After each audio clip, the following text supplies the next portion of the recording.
Assalamualaikum warahmatullahi wabarakatuh. Pada video kali ini, saya akan menjelaskan kembali tentang metode deduksi, yaitu aturan penukaran. Jadi jika di materi yang sebelumnya kita bahas tentang penarikan kesimpulan, nah pada materi kita yang sekarang itu adalah membahas tentang aturan penukaran. Jadi aturan penukaran ini merupakan metode yang menggantikan kalimat logika dengan kalimat lainnya yang lebih ekivalen logis. Tujuannya sih sebenarnya untuk mencapai kesimpulan yang harus dibuktikan. Jadi sama seperti kita melakukan penarikan kesimpulan. Aturan penukaran ini digunakan karena terkadang dengan hanya menggunakan aturan penarikan kesimpulan seperti modus ponen, tolen, ya kemarin kita terakhir bahas itu adalah sampai dengan aturan destruktif dilema, itu ternyata nggak cukup tuh untuk bisa menarik suatu kesimpulan. Sehingga kita bisa terapkan aturan penukaran untuk menarik suatu kesimpulan.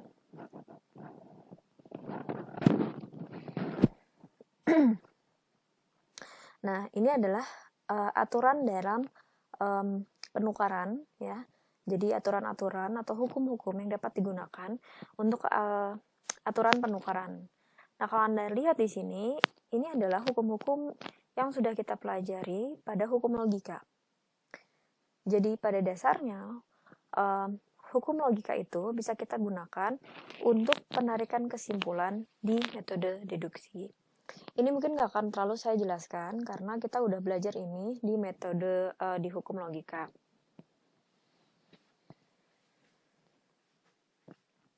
Namun ada beberapa hukum yang mungkin baru ya,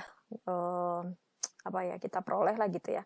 Kita tambahkan di sini. Kayak contohnya, kalau transposisi mungkin udah pernah kita bahas waktu kita belajar tentang varian kalimat bersyarat awal ya.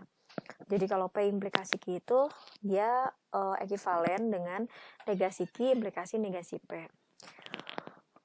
Implikasi material ini sebenarnya udah kita pelajari. Jadi P implikasi Q itu adalah negasi P or Q. Nah, di sini kita aturannya disebut dengan implikasi material. Terus ada ekivalensi material. Nah, ekivalensi material itu adalah P biimplikasi Q itu ekivalen dengan P implikasi Q and Q implikasi P.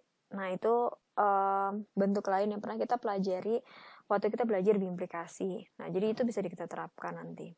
Atau juga bisa P biimplikasi itu setara dengan PN Q or negasi P and negasi Q. Kemudian ada aturan eksportasi, di mana PNQ implikasi R itu sama dengan P implikasi Q implikasi R. Nah ya, jadi PNQ implikasi R itu setara dengan P implikasi Q implikasi R. Nah, jadi kita bisa terapkan nanti. Kalau hukum idempoten itu mungkin pernah kita pelajari di hukum logika sebelumnya ya.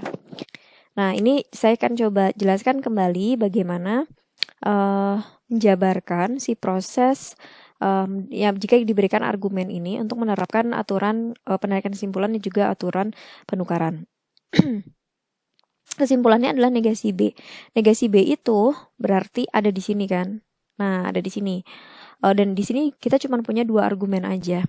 Nah, argumen paling kecil itu adalah negasi C. Jadi gimana caranya yang paling memungkinkan supaya kita bisa nyampe ke argumen nomor 1 supaya si B-nya ini bisa masuk gitulah, bisa kita tarik kesimpulannya, bisa kita ambil nilainya.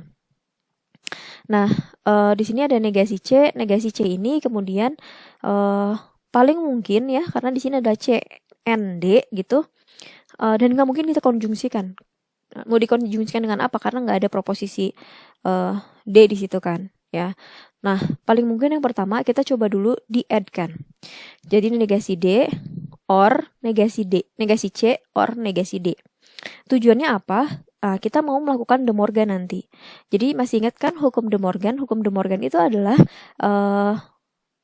menarik negasi di luar kurung atau sebaliknya bahkan, gitu kan ya. Nah, jadi kalau yang ini biasanya kalau di hukum logika gitu ya, kita biasa mengerjakan ketika soal kasusnya adalah seperti ini kan.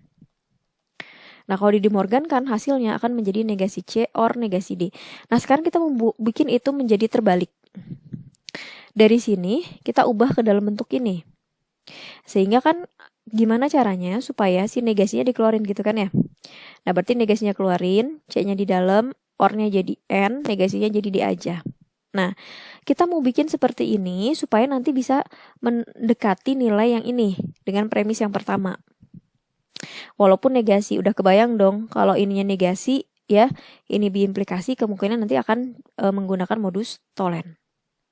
Jadi di sini ya teman-teman, negasi C-nya kita OR-kan dengan negasi D. Jadi nomor 2 kita add-kan. Kemudian nomor 3 tadi di De Morgan kan.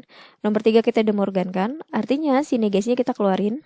Yang tadinya ada negasi jadi nggak ada negasi. Yang tadinya OR menjadi N. Yang tadinya ada negasi menjadi tidak ada negasi.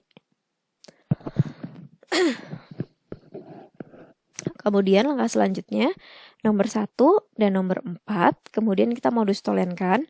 Jadi hasilnya adalah negasi A OR B. Di modus tolenkan ya. Setelah itu nomor 5 kita De Morgan kan. Jadi negasi A, OR-nya berubah jadi N ke negasi B. Nah, ini kalau udah begini kan enak ya, simplifikasi.